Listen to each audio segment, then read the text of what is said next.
बिस्मिल्लाहिर्रहमानिर्रहीम। अस्सलाम वालेकुम। डॉक्टर अली ज़मीर ज़ेर और उम्मीद करता हूँ आप सब खैरियत से होंगे।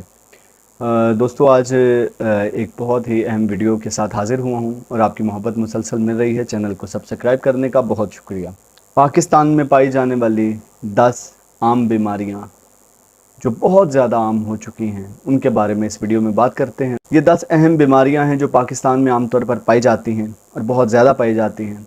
याद रहे कि ये बीमारियाँ और इनकी तफसील और इनकी अहमियत वक्तन फ़वक्तन तब्दील होती रहेगी। मैं अभी की बात कर रहा हूँ जो मौजूदा नॉलेज मुझ तक आया है। पहले नंबर पे आते हैं दिल के अमराज, यानी कार्डियोवैस्कुलर डिजीज़। कार्डियोवैस्कुलर डिजीज़ में सबसे ज़्यादा आम कोरोनरी आर्टरी डिजीज़ और स्ट्रोक है।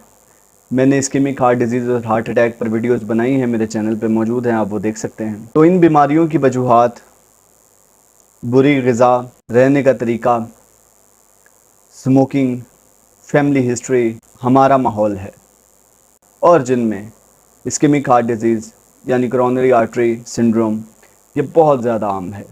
दूसरे नंबर पे आते हैं सांस के अमराज यानी रेस्पिरेटरी डिसऑर्डर्स, जिसमें सबसे ज़्यादा कॉमन है COPD, chronic obstructive pulmonary disease, और उसमें भी एज़मा जो है, दमा, बहुत ज़्यादा आम है। क्रॉनिक ब्रोंकाइटिस बहुत आम है, एम्फाइसीमा है। उसके अलावा ज़ुकाम, बुखार की बीमारियां, जिसकी वजह से रेस्पिरेटरी ट्रैक इन्फेक्शन की वजह से सांस की बीमारियां बहुत ज़्यादा आम है। और जैसे अभी मौसम में तब्दीली आ रही है तो कॉमन कोल्ड जो है या कोल्ड फ्लू बहुत ज़्यादा आम है, और इनकी वजह जो है वो हमारा माहौल है, पोल्यूशन है, एयर पोल्यूशन, जो हवा में पोल्यूशन है, गंदगी है। और ख़ास तौर पर उन इलाकों में जहाँ पर सड़कें बहुत ज़्यादा बनाई जा रही हैं, वहाँ पे सांस के अमराज बहुत ज़्यादा हैं, क्योंकि हवा में हर वक्त गर्द मट्टी रहती है, तो दमे की शिकायत बहुत ज़्यादा आम। लोग जो कोल माइनिंग करते हैं, जो कोयले की कान में काम करते हैं, या सड़क पे काम करने वाले लोग, या जो मिट्टी में काम करते हैं, या भट्टे पे ईंटों का काम करते हैं, उनमें सांस की बीमारियां बहुत ज़्यादा आम हैं। फिर तीसरा नंबर आता है इन्फेक्शियस डिजीज़। दोस्तों, इन्फेक्शियस डिजीज़ मुख्तलिफ़ किस्म की हैं। कुछ बैक्टीरियल इन्फेक्शंस हैं, कुछ वायरल इन्फेक्शंस हैं। इसके अलावा भी बहुत से इन्फेक्शंस आती हैं। बैक्टीरियल इन्फेक्शंस में टाइफाइड और ट्यूबरकुलोसिस बहुत ज़्यादा आम है। वायरल इन्फेक्शन में हेपाटाइटिस बहुत ज़्यादा आम है, और मुख्तलिफ़ वैक्सीन्स भी आ गई हैं, मुख्तलिफ़ मेडिसिन आ गई हैं। आजकल मेडिसिन बहुत अच्छी हैं, अगर मरीज़ का बर वक्त इलाज किया जाए तो इन बीमारियों से छुटकारा हासिल किया जा सकता है। तो इन्फेक्शियस डिजीज़ तीसरे नंबर पर और बहुत ज़्यादा आम हैं। चौथे नंबर पे आती है डायबिटीज़, शुगर की बीमारी। तो शुगर की बीमारी की वजह, सबसे मेन वजह, ये स्लो पॉइज़न, ये स्वीट पॉइज़न, जिसको आप चीनी कहते हैं, जिसको आप ग्लूकोज़ कहते हैं, जो चीनी हमारे घरों में इस्तेमाल हो रही है, वो एक स्वीट और स्लो पॉइज़न है जो शुगर की सबसे बड़ी वजह है। उसके अलावा फैमिली हिस्ट्री और डिप्रेशन से भी शुगर हो सकती है। मैंने डायबिटीज़ पर एक तफसीलन वीडियो बनाई है, वो आप मेरे चैनल पे देख सकते हैं। डायबिटीज़ के बाद नंबर आता है 5वें नंबर पे कैंसर। आजकल छाती का कैंसर यानी breast cancer, lungs cancer, liver cancer, इनके बढ़ने की वजह यह है कि पाकिस्तान में अनफॉर्चुनेटली उस तरह से सहूलियात मौजूद नहीं हैं, और मरीज़ ज़्यादा हैं लेकिन हॉस्पिटल कम है, जिसकी वजह से कैंसर बहुत ज़्यादा फैल रहा है और इसका इलाज नहीं हो पाता। और जो इस पे मेहनत कर रहे हैं, कोशिश कर रहे हैं, अल्लाह ताला उनको खुश रखे, अल्लाह ताला उनकी तौफीकात में इजाफ़ा फरमाए, ताकि वो लोग इसमें मज़ीद बढ़ चढ़ कर हिस्सा लें और ज़्यादा से ज़्यादा मरीज़ों का इलाज कर सकें। दूसरी वजह, यह इलाज भी काफ़ी महंगा होता है, तो इसलिए लैक ऑफ फैसिलिटीज़ की वजह से, सहूलियात ना होने की वजह से कैंसर बहुत ज़्यादा फैल रहा है। ये याद रखें कि कैंसर काबिल इलाज है अगर वक्त पर तशख़ीस हो जाए। उसके बाद छठे नंबर पे आता है मलेरिया, जो कि सब्ज़े वाले इलाकों में जहाँ पर ग्रीनरी ज़्यादा है, या मच्छर ज़्यादा होते हैं, या पानी का बहाव ज़्यादा है, वहाँ पर ये मलेरिया बहुत ज़्यादा आम है, और ये मॉस्किटो यानी मच्छर के काटने से फैलता है। 7वें नंबर पर गुर्दों की बीमारियां हैं, यानी किडनी डिजीज़ हैं, नेफ्रो की डिजीज़ हैं, जिनमें glomerulonephritis, chronic kidney disease, acute kidney injury, और इस तरह की मुख्तलिफ़ बीमारियां जिसमें गुर्दों में फिल्ट्रेशन पूरी नहीं होती और गुर्दे ख़राब होते हैं। इसकी वजह चीनी है, इसकी वजह یہ کولڈ ڈرنکس ہیں، اس کی وجہ آج کل کے کھانے کھاد آلود کھانے ہیں جو فلٹر نہیں ہو پاتے ہمارے گردوں سے، اور وہ بیماری کی شکل اختیار کر کے ہمارے گردے ضائع کر دیتے ہیں۔ تو گردوں کی بیماری بھی آج کل بہت زیادہ عام ہے۔ 8ویں نمبر پر آتی ہیں پوائزنس گیسز، زہریلی گیسز جو ہمارے ایٹماسفیئر میں، ہماری آب و ہوا میں پھیل چکی ہیں، جن سے ہم چاہ کر بھی چھٹکارا حاصل نہیں کر سکتے۔ اور مجھے یہ جہاں تک یاد ہے کہ ابھی کچھ عرصہ پہلے میں کراچی گیا، تو کراچی میں ایک روڈ سے میرا گزر ہوا جہاں پر میری آنکھوں سے پانی نکلنا شروع ہو گیا، اور سانس میں ایسا تھا میں ہوا کی بجائے دھوئیں میں سانس لے رہا ہوں۔ تو یہ پولیوشن، گندگی بہت زیادہ عام ہو چکی ہے۔ پھر اس کے بعد 9ویں نمبر پہ آتے ہیں سائیکالوجیکل ڈس آرڈرز۔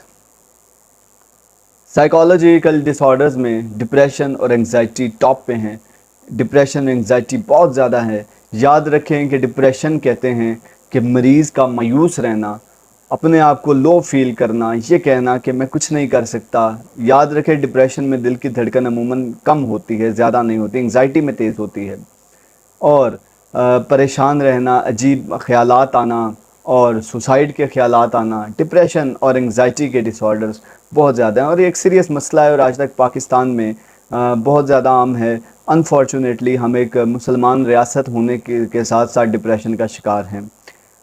میرے ایک ٹیچر تھے MBBS میں، تو وہ سائیکیٹری میں FCPS کر رہے تھے، تو میں نے ان سے پوچھا سر آپ سائیکیٹری میں FCPS کر رہے ہیں، کیا اس کا کوئی سکوپ ہے؟ تو انہوں نے کہا یہ آپ کو آج سے 10 سال بعد پتہ چلے گا، اور واقعی ابھی میرے پاس مریض آتے ہیں تو بہت زیادہ ڈپریشن عام ہے، اور جس کی میں ایک وجہ سمجھتا ہوں غربت اور بے روزگاری۔ پھر 10ویں نمبر پہ آتے ہیں گیسٹرو انٹسٹائنل ڈس آرڈرز، معدے کے امراض، جس میں آج کل گیسٹرائٹس بہت زیادہ ہے، اور اس کی وجہ فاسٹ فوڈ ہے، گندا پانی ہے، اور اس کے علاوہ ایچ پائلوری، ہیلیکوبیکٹر پائلورائی، یہ ایک انفیکشس ڈیزیز میں آتی ہے ویسے، لیکن چونکہ معدے کے السر ہو جاتے ہیں، پیپٹک السر آج کل بہت زیادہ ہیں، تو معدے میں السر ہونے کی وجہ سے یہ میں اس کو ڈسکس GIT کے ڈس آرڈرز میں کروں گا۔ تو یہ ایچ پائلوری السر جو ہیں، یہ ایچ پائلوری انفیکشن، یہ آج کل بہت زیادہ عام ہے۔ تو دوستو یہ تھی وہ 10 بیماریاں جو آج کل پاکستان میں بہت زیادہ عام ہیں۔ اس کے علاوہ اگر آپ کسی بیماری کے بارے میں جاننا چاہتے ہیں تو کمنٹ باکس میں مجھے کمنٹ میں بتائیے، میں انشاءاللہ اس پر بھی ویڈیو بناؤں گا۔ تو ورلڈ ہیلتھ آرگنائزیشن کی ویب سائٹ پر دوستو دیکھا کریں، ضرور دیکھا کریں جو نئی بیماریاں آ رہی ہیں، اور پاکستان میں صحت کے ریلیٹڈ کیا کیا مسائل ہیں۔ یقین کیجئے انفارچونیٹلی ہم لوگ اپنی صحت کو بہت لائٹلی لیتے ہیں، جبکہ یہ سب سے زیادہ ضروری ہے۔ ایک محاورہ استعمال کیا جاتا ہے جان ہے تو جہان ہے، لیکن ہم لوگ اپنی صحت کو سب سے آخر پہ رکھتے ہیں۔ ہم اپنا خیال نہیں رکھتے، اپنی بیماریوں کو نہیں سوچتے، اور جب سر سے پانی گزر جاتا ہے پھر آخری سانسوں میں ڈاکٹر کے پاس آتے ہیں۔ تو کوشش کیجئے اگر کسی کو کوئی مسئلہ ہے تو اپنے قریبی ڈاکٹر سے رابطہ کرے، اپنے فیملی ڈاکٹر سے رابطہ کرے، اور اپنا بر وقت بہترین علاج کروائیں۔ میرا what's app number comment box میں بھی ہے اور ڈسکرپشن میں بھی ہے، اور اس کے علاوہ میرے ہاسپٹل کا ایڈریس بھی لکھا ہے۔ کوئی وزٹ کرنا چاہے، کوئی کنسلٹیشن لینا چاہے، کوئی آنا چاہے، موسٹ ویلکم، وہ رابطہ کر سکتا ہے، اپوائنٹمنٹ لے سکتا ہے، اور وہ آ کے ہاسپٹل میں اپنا علاج کروا سکتا ہے۔ اس کے علاوہ میں ہر جمعے کو صبح 8 سے 12 بجے تک بالکل فری چیک اپ کرتا ہوں مریضوں کا۔ فری چیک اپ کرنے کے ساتھ ساتھ میں بلڈ پریشر، شوگر اور دل کے مریضوں کو اپنی طرف سے، اپنی جیب سے، بغیر کسی ڈونیشن کے دوائی بھی دیتا ہوں۔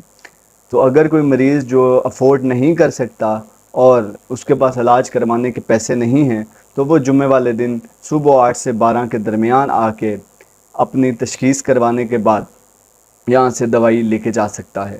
لیکن یہ یاد رہے کہ یہ دوائی صرف بلڈ پریشر، شوگر اور دل کے مریضوں کو دی جاتی ہے۔ Thank you very much. امید کرتا ہوں آپ کو انفارمیشن اچھی لگی ہوگی۔ دعاؤں میں یاد رکھیں، چینل کو زیادہ سے زیادہ شیئر کریں، اور دوستوں سے کہیں کہ ویڈیوز کو مکمل دیکھیں اور یہ چینل کو سبسکرائب کریں۔ Thank you very much. خدا حافظ۔